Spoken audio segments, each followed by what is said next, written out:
महाकवि कालिदास का ये प्रांगण, और जैसे महाकवि कालिदास बोलते हैं तो हमारी ज्ञान परंपरा की एक लंबी परंपरा से जुड़ने का मौका मिलता है। और संख्या के आंकड़े में देखें तो ऐसा मान के चले कि 2000 साल से पूर्व की बात है महाकवि कालिदास, और भगवान कृष्ण के मुखारविंद से गीता का अगर आयु का भगवान कृष्ण के समय की बात करें तो 5100 साल से ऊपर हम पहुंच रहे हैं। तो ये हमारी उज्जैन से जो परंपरा चली है, मैं आज के इस अवसर पर मंच पर विराजमान परम पूज्य भक्ति प्रेम स्वामी जी महाराज, आपको भी प्रणाम करता हूं, बधाई देता हूं। हमारे रामानुज कोट के स्वामी रंगनाथाचार्य जी महाराज साहब, आपको भी प्रणाम कर रहा हूं। पीर रामनाथ जी महाराज, आपका भी आनंद है। भरतरी गुफा आपसे चैतन्य है। विक्रमादित्य और भरतरी, दुनिया में 3 भाइयों की जोड़ी हुई है, भगवान राम और भगवान लक्ष्मण, भगवान कृष्ण और भगवान बलराम, और तीसरी जोड़ी विक्रमादित्य और भरतरी की है। और हमें इस बात की प्रसन्नता कि वो हमारे नगर की है। मैं आज के इस अवसर पर मंचस्थ हमारे विवेक बिंद्रा जी, आपका भी अभिनंदन करता हूं। मैं कई बार आपको सुना भी है खूब आनंद के साथ। हमारे माननीय विधायक अनिल जैन कालूहेड़ा जी, माननीय महापौर मुकेश टटवाल जी, बहन कलावती यादव जी, इस अवसर पर हमारे नरेश शर्मा जी, राजेश सिंह कुशवाहा जी, ईसी मेंबर विक्रम विश्वविद्यालय, यहाँ रमन सोलंकी जी जो विक्रम विश्वविद्यालय संग्रहालय के अधीक्षक है, सभी पूरे मंच पर सारे युवराज महाराज से लेकर के सारे अधिकारीगण और आप सबको प्रणाम करता हूं। उज्जैन में अगर गीता जयंती पे कार्यक्रम हो रहा है, यद्यपि पूरी दुनिया में हो रहा, देश में हो रहा है। मैं परसों हरियाणा से होकर आया था तो मुझे इस बात का आनंद है, लेकिन बाकी जगह मैंने हरियाणा में भी इस बात को जोड़ने का प्रयास किया कि दुनिया के अंदर ये एकमात्र नया एक भगवान कृष्ण का एक रूप दुनिया देख सकती है। एक कंस सर्वसत्ताधीश होने के बाद भी भगवान ने सिंहासन पे उनके पिता को बिठाया और शिक्षा की महत्ता के लिए वो उज्जैन आए। ये अपनी शिक्षा का, उस काल का भी महत्व हमारा समाज बताता है। और आचार्य सांदीपनि के यहाँ शिक्षा ग्रहण करके अगर भगवान नहीं जाते तो हमको ये पवित्र ग्रंथ मिलता क्या, ये भी एक भविष्य का प्रश्न है।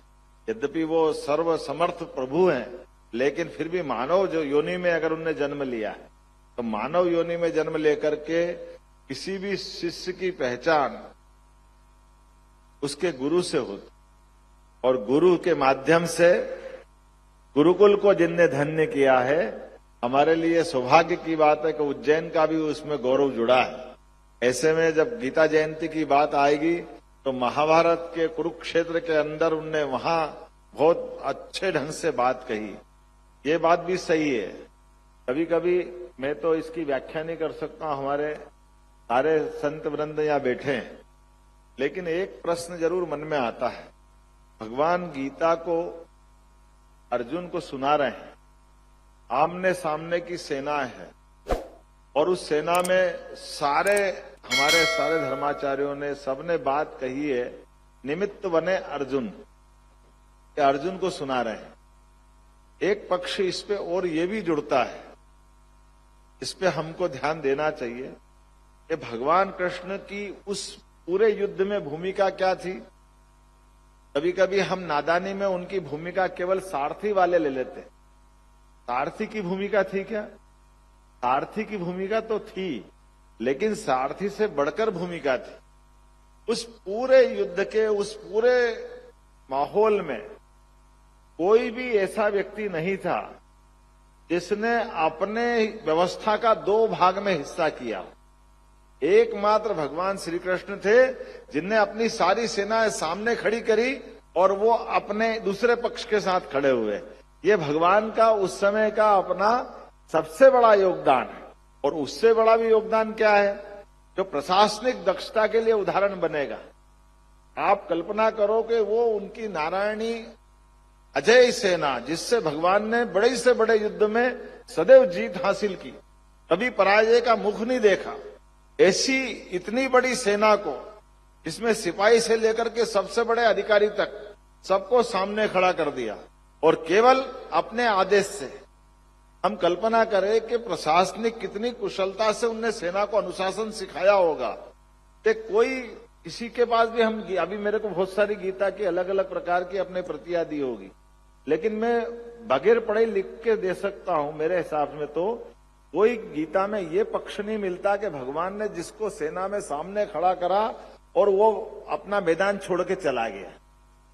जितने भी थे सामने खड़े थे, और ऐसा भी कोई प्रमाण नहीं आता है कि कोई एक ने भी कहा हो कि भगवान हमको क्यों आप फालतू में हमारे प्राण ले रहे हो, हमारा क्या लेना देना है। लेकिन युद्ध होता रहा, और युद्ध में भगवान कृष्ण के सामने उनके साथ 24 घंटे जिनने बड़े से बड़े युद्ध में बड़ी भूमिका निभाई। हम कल्पना करें, जो हथियार चला रहा वो तो ध्यान उसका कहीं और जाएगा, लेकिन रथ चलाने वाले को तो सब मालूम पड़ रहा है कि उसका कितना नजदीक का अधिकारी, उसका सिपाही सैनिक अपने सामने प्राण दे रहा है, तो ये कष्ट उनके मन पे भी कितना हो रहा होगा। लेकिन ये जो बात उनने कही है कि हमारे लिए ये वस्त्र बदलने के समान शरीर है, जो उनने मूल तत्व दिया कि जो जन्मा है उसको जाना है, आने और जाने के क्रम में हमको अपनी जो भूमिका है उसी को निभाना है।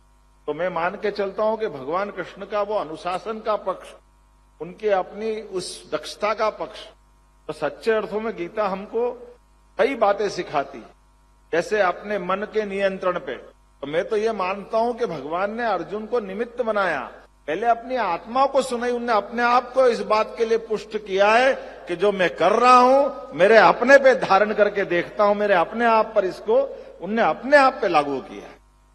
तो हमको ध्यान में आएगा कि हमारे स्वयं के मन की जो शक्ति है वो गीता हमको देती है, क्रोध पे नियंत्रण की शक्ति देती है। मन के हमारे इन व्यवस्थाओं के आधार पर जैसा समय चलता है, हमसे जाने अनजाने ये जो भाव बन जाता है, इसी प्रकार से इन व्यवस्थाओं को हम समझते जाएंगे। तो मैं आज मान के चलता हूं कि जिस प्रकार से भगवान कृष्ण ने हमें कदम कदम पर गीता के माध्यम से मन के नियंत्रण पर, स्वयं के आकलन पर, अपना आकलन भी स्वयं कर ले, बोलने के लिए बड़ी बड़ी बात कर दे, लेकिन कई बार हमारी खुद की गलती हो जाती। हम कितने पानी में हैं, किस दौर में हम जाने वाले हैं, और फिर काम तो करना है, कर्म तो करना है, लेकिन कर्म में फल की इच्छा नहीं करना है। ये बहुत बड़ी बात भी है, लेकिन ये हमारे लिए गूढ़ बात भी है। और ये कर्म की बात जब हम करते हैं, 3 प्रकार के योग की शिक्षा हमको गीता से मिलती है। कर्म योग की शिक्षा मिलती है, भक्ति योग की शिक्षा मिलती है, ज्ञान योग, इसको सांख्य योग भी कहा गया है।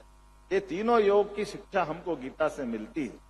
और गीता जी के माध्यम से भगवान ने, जो मैंने आपसे कहा है कि कर्म तो जो भी आया है, अगर वो नींद में सोया तो भी वो श्वास कर्म उसका चल ही रहा है, वो चल रहा है, फिर रहा है, खा रहा है, जो भी जैसा भी हो रहा है, जन्म के बाद वो सब कर्मवाद से उसका कर्म का पक्ष जुड़ता है। लेकिन कर्म के माध्यम से मैं अच्छा काम भी करूं और उसके प्रति कोई प्रतिफल नहीं चाहूं, ये सच्चे अर्थों में हमारा उस कर्म के प्रति दूसरा समर्पण है। तो हमारे लिए फल की इच्छा नहीं करना, कभी कभी नादानी में कई बार लोग मजाक बनाते हैं, जो मजाक वही बनाते हैं जो समझ नहीं पाते। हमारे लिए परमात्मा की दया से आज ये जिस बात को लेकर के हम बैठे हैं, जो बात सोच रहे हैं, इसलिए गीता जी के ऊपर अपन बात करें तो हमारा नजरिया भी स्पष्ट होना चाहिए, कोई कंफ्यूजन नहीं। परमात्मा की दया से सनातन संस्कृति की जब हम बात कर रहे हैं, तो सनातन संस्कृति की बात करते ही ये ध्यान में आ जाता है कि हमारी बाकी लोगों की पूजा पद्धति हो सकती होगी कि वो अपने धर्म से जोड़कर पूजा पद्धति करें, लेकिन सनातन धर्म की व्यवस्था में हम एक तरह से आदर्श आचार संहिता लागू कराते हैं अपने आप पर, हमारे व्यवहार से, आचरण से, काम करने के तरीके से, मन के भावना से। इसलिए सच्चे अर्थों में धर्म के मार्ग पे चलना, अर्थात धर्म से धारण करना, और धारणा हमको आदर्श आचार संहिता की तरफ ले जाती है। इसलिए बाकी लोगों से हमारा अंतर हो सकता है। हमारे लिए आप जितने प्रकार से बात करें गीता जी के लिए तो कम है, और इसीलिए भगवान कृष्ण का गीता जी वाला पक्ष हम लेकर के आए। तो हमने तो अपनी सरकार बनने के बाद ही लाइन तय कर ली थी। हमने कहा भगवान ने जहां जहां लीलाएं की है, श्री कृष्ण पाथे बना करके उसको तीर्थ बनाने का काम हमारी सरकार के द्वारा किया जाएगा। क्योंकि ये हम अपने उन ऐसे गौरवमय शिष्य को याद कर रहे हैं भगवान गीता के माध्यम से, जिनके अपने उस पक्ष को हम लाना चाहते हैं कि शिक्षा की परंपरा से मध्य प्रदेश और देश का कैसा नाता है। इसी प्रकार से हमने कहा कि हमारे पास जब गोवर्धन पूजा मनाई और जब जन्माष्टमी धूमधाम से मनाई तो कई सारे लोगों के मन में उहा थी, जो भी थी। हमने कहा तुम्हारी मर्जी आए जो करो, हमारी सरकार तो हमारे समाज के साथ जाएगी और समाज भगवान कृष्ण के इन सारे संस्कारों को मानता, सारे त्योहारों को मानता है। तो इस परंपरा में जगह हमने चलने का कदम बढ़ा लिया है, तो फिर अब तो ये आनंद की बात है, इससे अच्छा क्या मौका आएगा। जब गीता जयंती मन रही है तो गीता जयंती मनते ही हमको लगा कि पूरे देश में संदेश जाना चाहिए, पूरे विश्व में जाना चाहिए। मैं आज संस्कृति मंत्रालय के माध्यम से सबको बधाई देना चाहूंगा। जब एक नया गिनीज बुक ऑफ वर्ल्ड में नया रिकॉर्ड बना गीता जी के पाठ का, पूरी दुनिया चमत्कृत रहेगी कि हमारी गीता जी का क्या उद्घोष हुआ, क्या आनंद आया। मेरी अपनी ओर से आज के इस अवसर पर आप सबको बधाई, और उम्मीद करता हूं कि ये पूरा जो आयोजन हमने किया है सच्चे अर्थों में गीता जी का संदेश ही हमें शांति, सहिष्णुता, मानवोचित मूल्यों को, क्योंकि कभी कभी हमारे बीच में मेरिट की बात करने की दुनिया बात करती। अंग्रेजी में जो भी कहें, फैसले भी होंगे तो मेरिट से होंगे, चयन भी होगा तो मेरिट से होगा, लेकिन मेरिट में मोरलिटी भी चाहिए, जीवन मूल्य भी चाहिए। केवल मेरिट से बात नहीं बनती है। मेरिट से बात बनती तो भगवान राम और रावण के युग में मेरिट रावण की तरफ जा रही है, लेकिन जीवन मूल्यों की बात होगी, आदर्शों की बात होगी तो भगवान श्री राम के साथ में धारा जुड़ती है। भगवान कृष्ण के काल में भी मेरिट की बात करोगे तो कंस उन पे भारी दिखता है, लेकिन कंस के बाकी आचरण की बात करोगे तो भगवान कृष्ण के आगे वो कहीं नहीं टिकता है। ये जो समय के साथ हमारे देश की सनातन संस्कृति के साथ जो मूल जीवन मूल्यों की बात करते हैं, इसी कारण से कहा कि कुछ बात है कि हस्ती मिटती नहीं हमारी। ये इकबाल की जो बातें हैं, इन सारे कारणों से हमारे देश की हस्ती मिटती नहीं है। और मैं उम्मीद करता हूं कि आज के इस अवसर पर बाकी भी कार्यक्रम बहुत हुए कालिदास अकादमी में, लेकिन आज का ये आयोजन जो हुआ है, ये आयोजन एक नया रिकॉर्ड बना रहा है। मेरी अपनी ओर से आप सबको बधाई। और इस्कॉन इंटरनेशनल और सारे बच्चों ने जो जो पुरस्कार जीते हैं, मैं उन सबको भी बधाई देना चाहूंगा। 45 लाख बच्चों में इनके पुरस्कार मिले हैं, 45 लाख बच्चों में निकल करके आए। और उस बच्चे ने कितनी अच्छी बात कही, उनने कहा कि भले ही मैं क्रिश्चियन परिवार से हूं, लेकिन गीता जी की बात उनने सबके बीच में कही।